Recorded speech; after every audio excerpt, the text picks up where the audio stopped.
He's, I mean, wife to have her account, the husband his.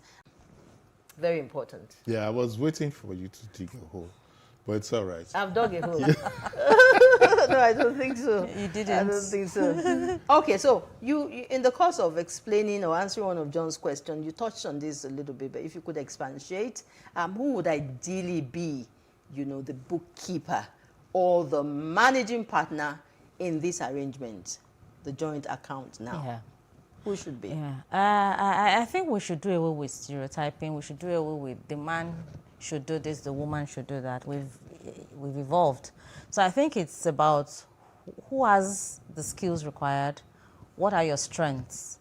So if your partner has a weakness with money, in fact, you should actually ensure that there's little or nothing they can do with that your common purse without your involvement. In fact, did I say little? Absolutely nothing. So, and that's why it's important for couples to have conversations, communication. There shouldn't be anything you can't talk about, you know. So if you've started that out while you were dating, it just helps when you get into the marriage. What are your strengths? Who is better with numbers? Who is better with remembering things? Who is better with documentation? You know, we've had situations where someone is doing the buying of the assets and the other party is the one keeping the documents, keeping all of the records and everything. You know, so identify who has that strength and then work with a professional. I try to answer them, and in most cases, it's the woman. Who is better with figures is the woman. Who's better with management? Who's good at managing the money is the woman. It's not always. Sometimes the men are. Yeah, but even don't forget that managing does not mean full access without the other person being carried along. You know, so it's still important that because you're managing it, you don't just take off with decisions and then you're now filling me in later. We're deciding together, but you are executing. You know, someone is probably better at relating with your professional partners and, you know, all of that, your asset managers. So whoever is able to, you know, better, but you want to ensure that your partner is in the picture of what you're doing. You are having conversations, you are reviewing and all of that. So I think it's about constantly having conversations. Communication. Yes, you know, I was going to point that out too.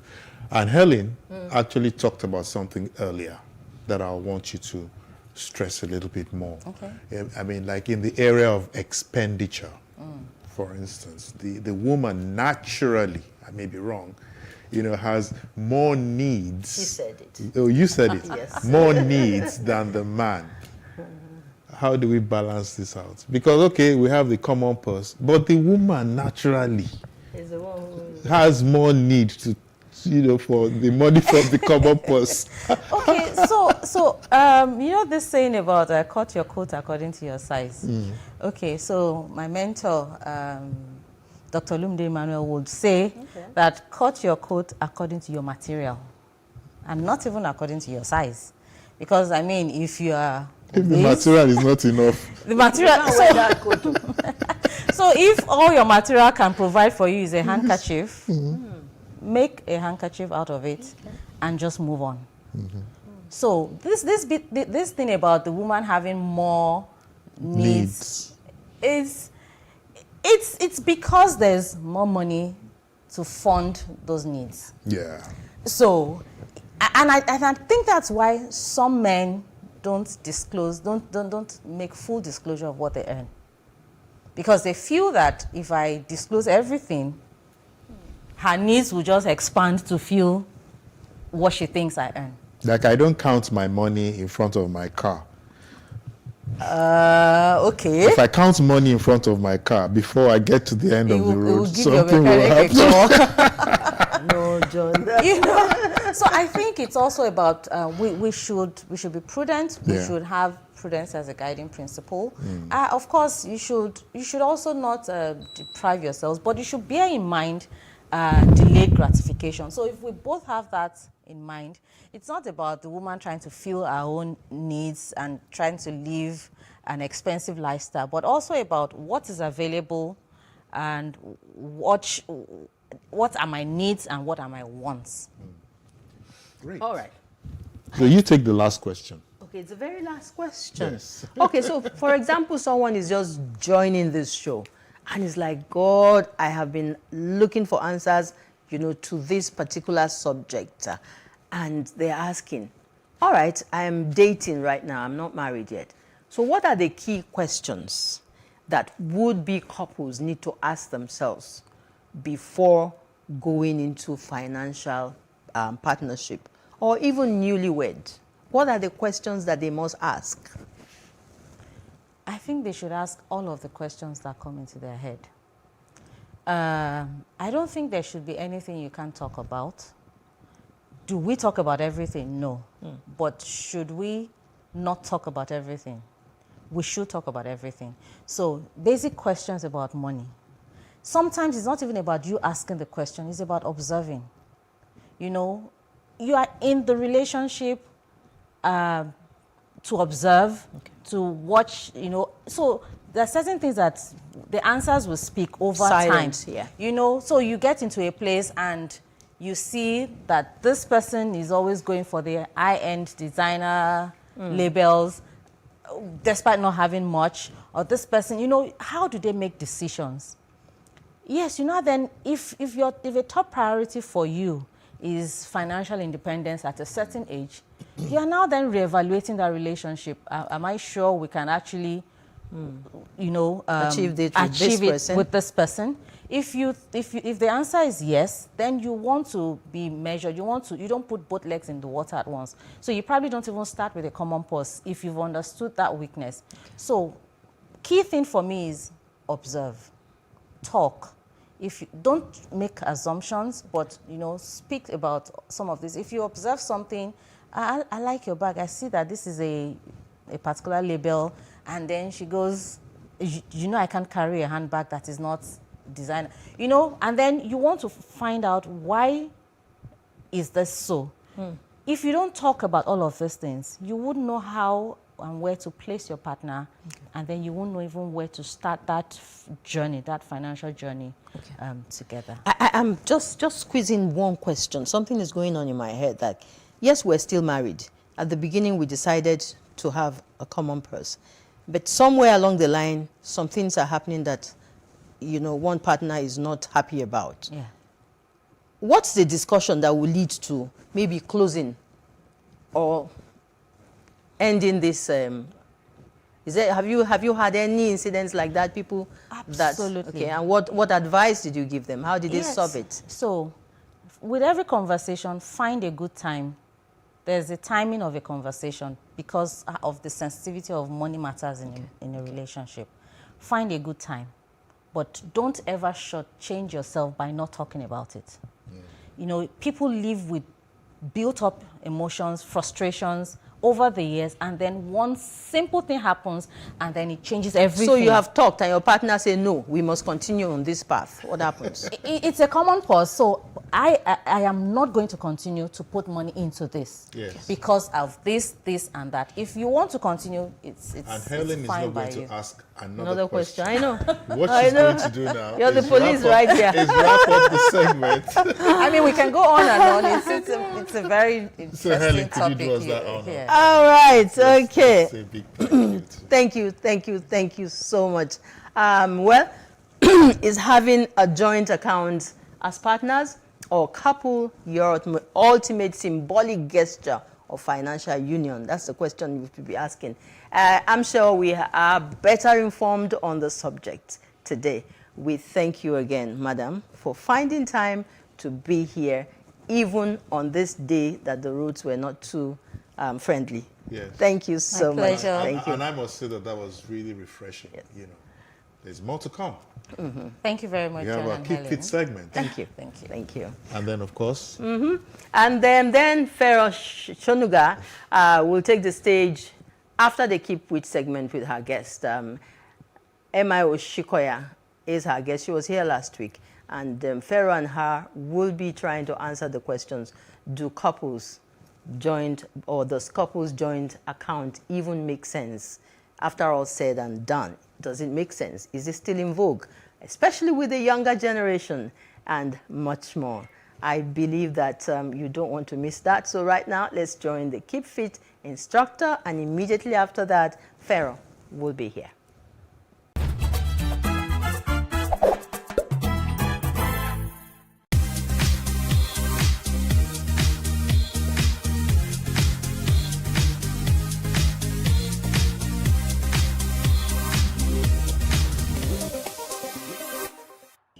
And set. Yes, welcome. We welcome you all. It's another workout section from Mr. No Yama Yama. Yes, Mr. No Yama Yama is in the building. And if you're not ready, you should be ready. Now we're going to start with the warm-up. And this is how the warm-up is going to play out itself. Sandra is already eager to go. Now we're going to start with the intro. Intro, this is a gradual movement. You will get so straight. And then I'm bending my knee, because if you're a beginner, start doing what I'm doing. Sandra is so strong. She's doing the push-up from her toes. And I want 4 of that. Now, we're going to be lying down. Yes, this is the part of the warm-up. We're going to bend my knee. I want to raise my hips up and down. Make sure you're squeezing stomach in. Make sure you're breathing in and out. One more, Sandra, and time. Now, I need you to stand up. Now, we're going to take the heart rate up. No machine, no problem. That is why you're on Pulse TV. Yes, now let's start this game. We call this a quick fit. Let me see your village dance. Sandra, turn around, turn around. Next time. The warm-up just ended. Do you know what that quick fit does? It takes your heart rate up, elevated. Now we're going to start the workout. The workout is going to be, 20 seconds. 8 good round. We call that Tabata. If you're not ready, start getting ready, because we're almost there in 5, in 4, in 3, in 2, in 1. Now she's going to be doing a bridge long leg extension. This is crazy. This has to do with all your posterior chain. Don't let it touch the floor. Just keep going. Keep making sure you are squeezing. Engage the muscles there inside of your body. Yes.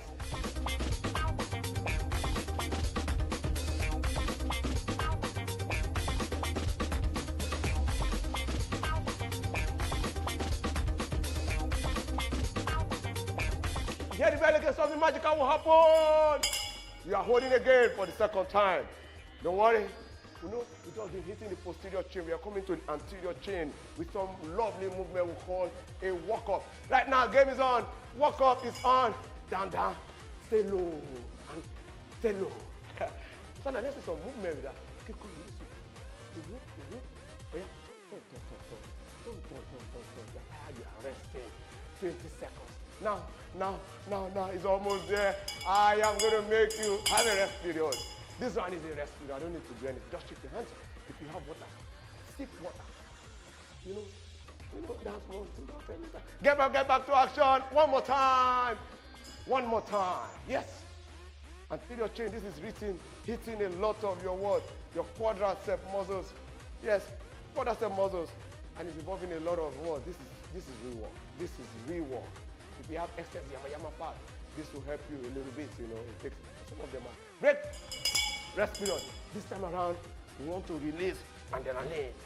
I say adrenaline because your heart rate will go up. All right, let's go with the ratchet. Squat. This one is sweet. Oh, good.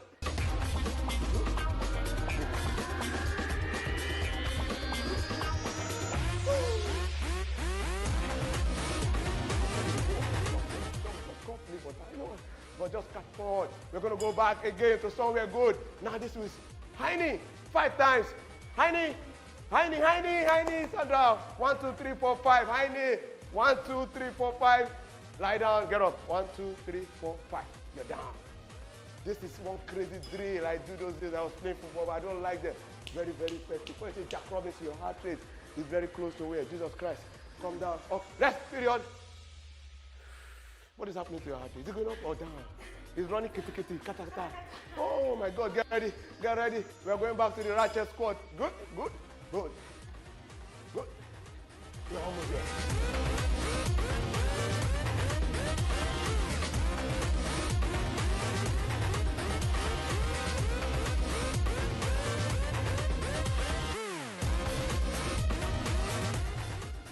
We don't like yama things when it comes to us working out here. 3 times. 3 workout time. Let's go for the final time. 5 high knee. Let's go down. Chest to ground. 5 high knee. Chest to ground. Challenge yourself. But remember, it is you against you. 5 high knee, chest to ground. 9 seconds. 8 seconds. Kitty. Kata. Kitty, kitty, kitty, kitty. Kata, kata, kata. Time. Yes, we just came, or we come, or came, or which one? Right now. Oh, conquered. Yeah, you conquered at home as well. The workout just ended. Stay tuned for more on this fitness journey that has to do with what? Nutrition. Nutrition is end of story.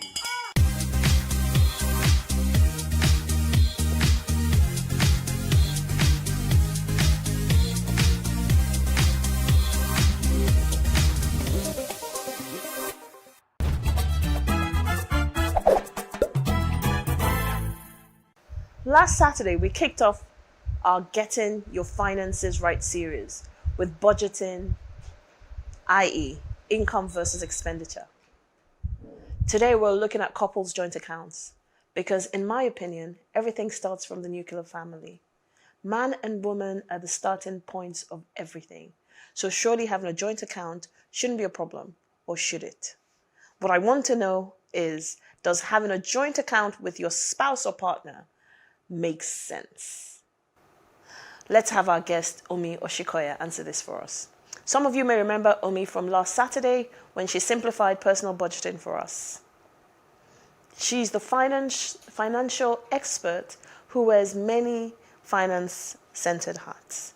Today, she's wearing the hat of a woman who has been married for 15 years and experienced firsthand how personal fears of financial insecurity can ruin a marriage. She's also the best-selling author of The Richer Woman, where she tells her story of marital challenges in its early years. The Richer Woman community for women who are on the journey to wealth is a product of her book.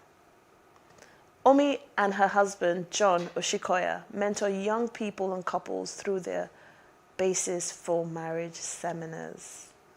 Welcome again, Omi. Yay. It's lovely to have you back again. So, first things first. Happy Valentine's. Happy Valentine's. I'm wearing red.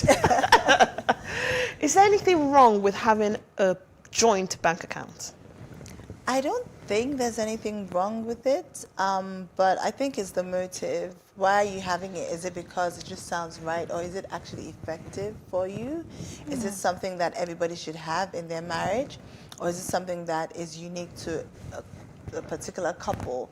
So I think it's more than just, oh, you should have a joint account because you want to be married. You actually may not even have a joint account, but you're actually more united, are more transparent than people that actually have joint accounts but then do other things at the end. And sometimes having a joint account could actually even cause problems in the marriage. As for some that don't have joint accounts, they may actually be better off. So it's relative, it's not subjective. Okay, so before you explain what you mean by it's relative, is it something that applies to couples who are not married, or is it just for Mr. and Mrs. X? If you're not married, I think with marriage kind of, I don't know how to put it, but there's some kind of security. So if you're not married and then you have a joint account, if you break up, you can break up with someone today, but if you're married to someone, you can break up with them, but there's still a bit of a process, right? So when you are not married and you have a joint account, I think you may be putting yourself more at risk if you do break up and then you're now trying to sort out all sorts of financial things. So I actually would not recommend it because of just the process of the fact that there's no security in the relationship. What if the couple says, oh, we're engaged to be married? Okay, fair enough. Same thing, you're still engaged, people still break up before, some people break up the day before. So I would say when you're married, I mean, it's good to have those kind of conversations and say, okay, this is what we desire to do when we get married. If you're engaged and you're 100% sure, I don't know if anybody is really 100% sure, then you can consider. But I think it's about why do you want to have a joint account in the first place? Let's talk, because you can still achieve the same goal without actually having it. Right. And you can have a joint account for a specific purpose, but still maintain your separate account. Exactly. So the question initially was, does it make sense? And I would like you to break that down. You've touched on it, but I'd like you to please break it down. Okay, so I would use myself as an example, or maybe not even use myself as, let's even be abstract and generic for now. So a couple say, or rather, you're married, you should have a joint account because you're one. But there are many things to consider. Personality. What's your money personality? What if you're a spender, right? And someone is more frugal? You're going to clash. Yeah. And even if you feel like you're a spender in one aspect and someone's more frugal, it may just be in terms of your preferences. So a man may prefer to buy gadgets, a woman may prefer to buy fragrance and household furniture, right? So it really depends. So in my situation, and also independence as well. How so? So you have a joint account, but there's sometimes you just want to go and have lunch, right? And you really don't want the situation where, especially with the economy, things that, how things are in Nigeria, and then someone's checking and saying, but you just had lunch, that kind of thing. You're not supposed to have spent this, So personally, what I would recommend, or what works for me, is you can decide that what's the purpose, yeah? So you can have a utility joint account. So you live together, right? As a married couple, you live together and you decide that, we're going to have this account for bills, right? So all the household bills, you can even put school fees or whatever in there. And so you both agree to say, okay, if you're sharing responsibilities, so I bring in 50% of the total bills, I bring in 20% or whatever, and then you put it in that account. Yeah. So that account is for that purpose. Yep. That way, you're at liberty to still do the things you would like to do. Right? So there are times that I am driving and, I just want to indulge. I just want to go to the spa. I just want to, do something different. And I don't have to ask my husband's permission because I'm not. But however, if it was in that utility account, then you're taking for something that is not for the purpose, then you owe it to the person, your partner, you're accountable to say, okay, I would like to do that. For me, I think that kind of works out. But right? doesn't that mean that you are lacking discipline? Because if you've opened a utility account, self-care is not utility. Exactly. So, but if it wasn't a function of the fact that you already had a separate account, then you will call it lack of discipline. It may not be a lack of discipline that you want to go to the spa today. It may just be you just want to treat yourself. You've had But you take it from your own account. So you take it from your own account. That's what I'm saying. But if you didn't have that separate account and you all just had a joint account for every and anything, then those kind of things, someone will say it's indiscipline. When it's not indiscipline, I just want to. That's why, for me personally, I don't think joint account makes sense. I think, again, it just goes for the purpose. So if you're saying you want to have, again, it doesn't have to work. So I know a couple that they were both earning really good money. She was very successful, he's very successful as well. And what they decided to do was he would focus on the, monthly household, and her salary was more for like when they want to go on really nice summer holidays or make some investments. So they understood, they came to an agreement, they were unified, they were joint, so they may not have necessarily had a joint account. Because I feel like this whole joint account thing can actually cause more problems than solutions if you don't understand it. I think the first thing is not saying you want to have a joint account, but being unified, agreeing in your, disseminating your financial habits, your goals. Then you can decide, okay, are we going to have a full-on joint account? Because, for instance, if there's a woman that's not working and your husband is working and you have a joint account, right? So you may feel like it gives you more security. But what if you still have your own account and it gives you an allowance? Or on the flip side, a lot of women are earning more than their husbands now, right? So if, on the same flip side as well, if they had a joint account, I just feel like it can cause unnecessary problems and stress. And life generally already has its own challenges. You don't need that. Do you understand? So I would say come together, determine, why you can have several joint accounts. But I think as an individual, as someone that's an adult, you should have your own. Yep. Have Yep. your own, Yep. something that you know that, and you can even decide what your own, you can come together and say, out of our monthly salary, we're going to have 100,000 naira each for our own thing, Yeah. right? So you're still joined, but then I think there's that independence that's needed even in a marriage. Yeah, that's you've actually touched on my next question, which was, how does this impact the individual and the joint couple? Yeah, in terms of their financial strength, stability, and independence. And that's what you're talking about now. Because you're one, but at the same time, you're also.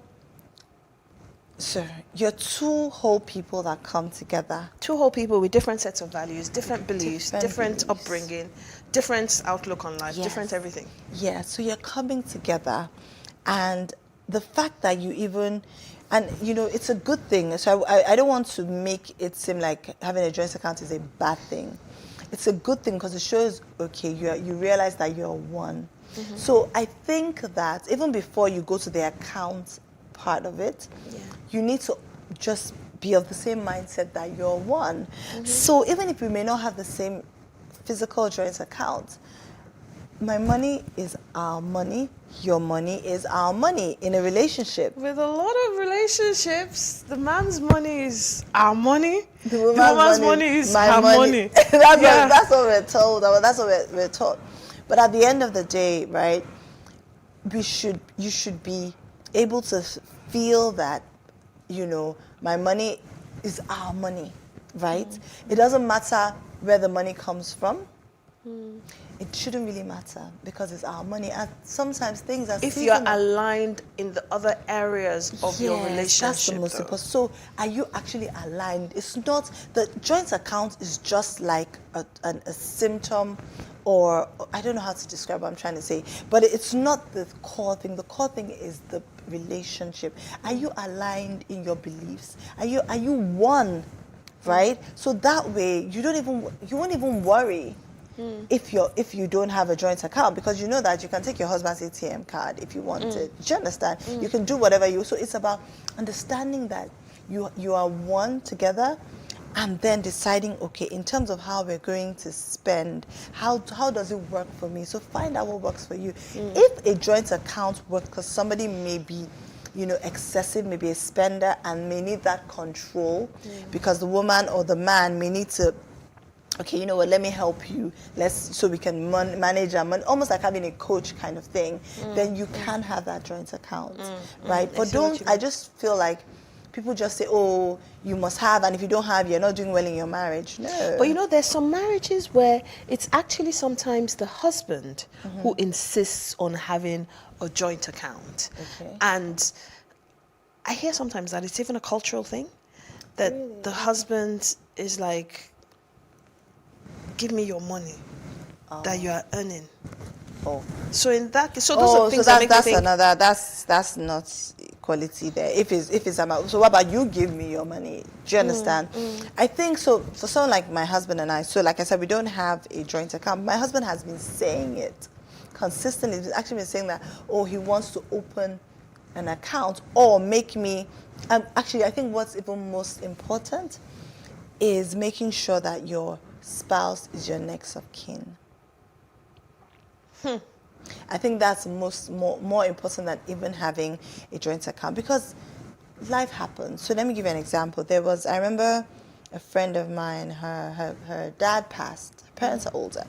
And the mom, it was like trying to scramble to quickly get money from the accounts before the banks would know. no way. Because once the banks know that the person has died, They close their account. yeah, so you have to go through, I think it's probate, before you can get funding.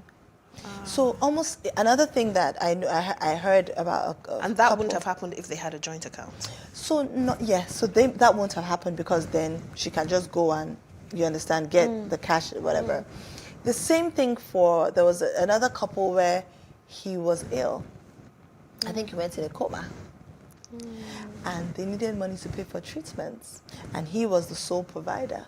And he didn't, nobody knew, he was hiding some of the accounts. They didn't know where he had the accounts.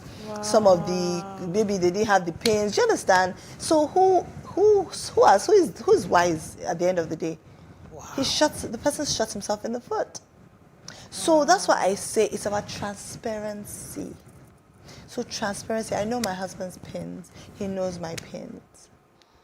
Right? I feel like we're one, so I don't even feel the need to monitor him.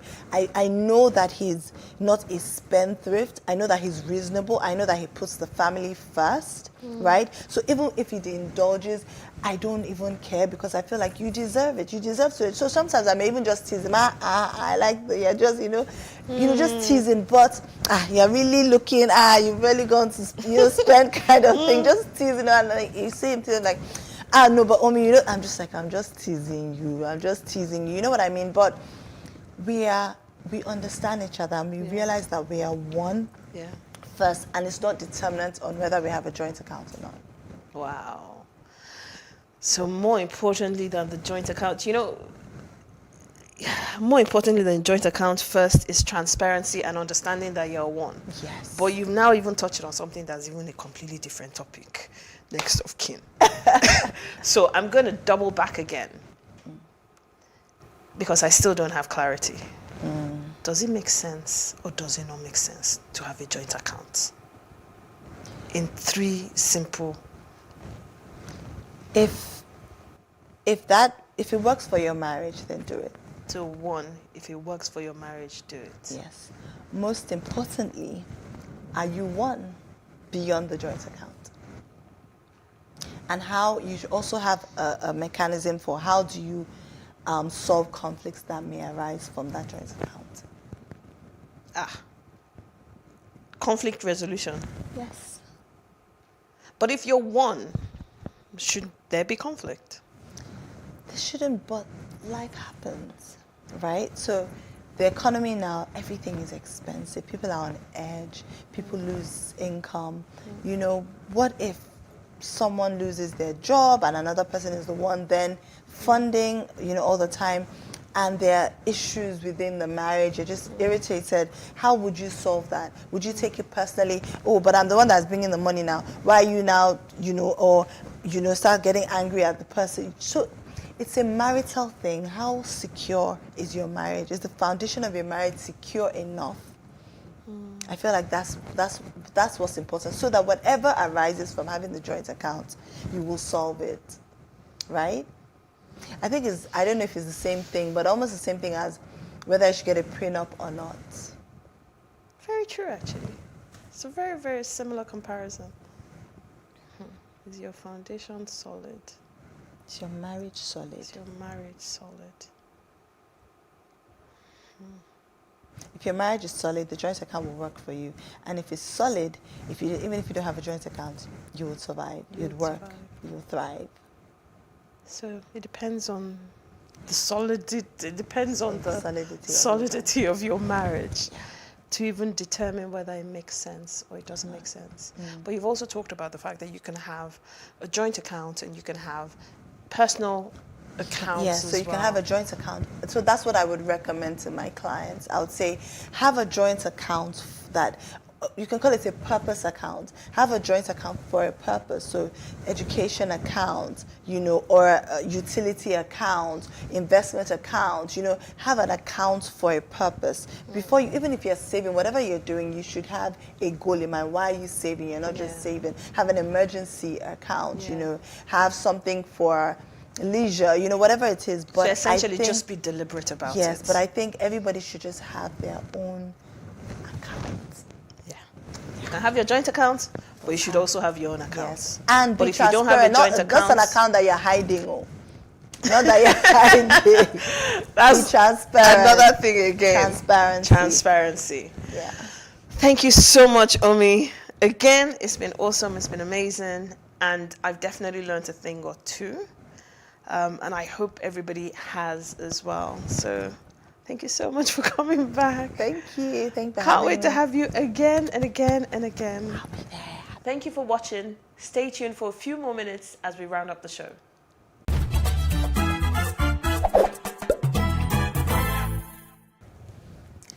Okay, thank you so much, Pharaoh and her guest, Omi Oshikoya, on trying to wrap it up with that question: is family joint or bank joint account, does it make any sense? So you should be answering that question right there at home with all of the nuggets and all of the answers they've been able to provide. We're moving right away to John. Yes. And your nugget for this week? My nugget for today is about nervousness, right? Nervousness, which is a common thing that we all face in public speaking or when we face an audience. So nervousness becomes worse when you get nervous about being nervous. Nervousness gets worse when you become nervous about being nervous. So the idea is that you don't worry about your nervousness. Okay. Some time back I said, try to forget about it. Try to forget about being nervous, right? Because the more you think about it, the more you pump up your anxiety and your, and that makes you even more nervous. So again, it's back to the trick that with nervousness, forget it. So that's my that's my nervous nugget Just like that, for forget today. it. Okay. Right. I thought there was a trick that the more you do it, the better you get. It's a mental thing, The more you do it, the better you get at it. Yeah. That's agreed. But again, you have to learn how to calm yourself down. Breathing exercises. There's a lot more that goes into controlling nervousness, especially for public speaking. Okay. So we'll talk about that. All right, we will. And I hope some of you are getting in touch with John, to get some of these one-on-one tips on public speaking. When he does it here, is general. But if you talk to him one-on-one, you get more meat. Thanks for that. Really I hope I won't pay. I hope I won't pay for that. Of course, right. Johnson. Yes, always there on Instagram. Okay. Thank you. All right. We are so excited that we've been, some help to you today on this subject matter. Couples joint bank account. Money matters. Very sensitive, like our guest said earlier. But the more you talk about it, just lay the facts, either at the beginning and at different points. Just talk about it. Find out amongst yourself if it is what you want. And she said off camera, John, that the purpose for that is not so that there's money somewhere to be spent, but so that the family can have, investments that they can fall back on much later. And you know what, Helen? We have to wrap the show up. Yeah, we're about going. So we'll see you all again Thank you. next week. And don't forget, we are on tonight at 10:30. If you haven't watched all of this, please watch again all of it at 10:30 and tomorrow morning, 9:30 on the same channel. Thank you so much for being there. Bye and have a lovely weekend.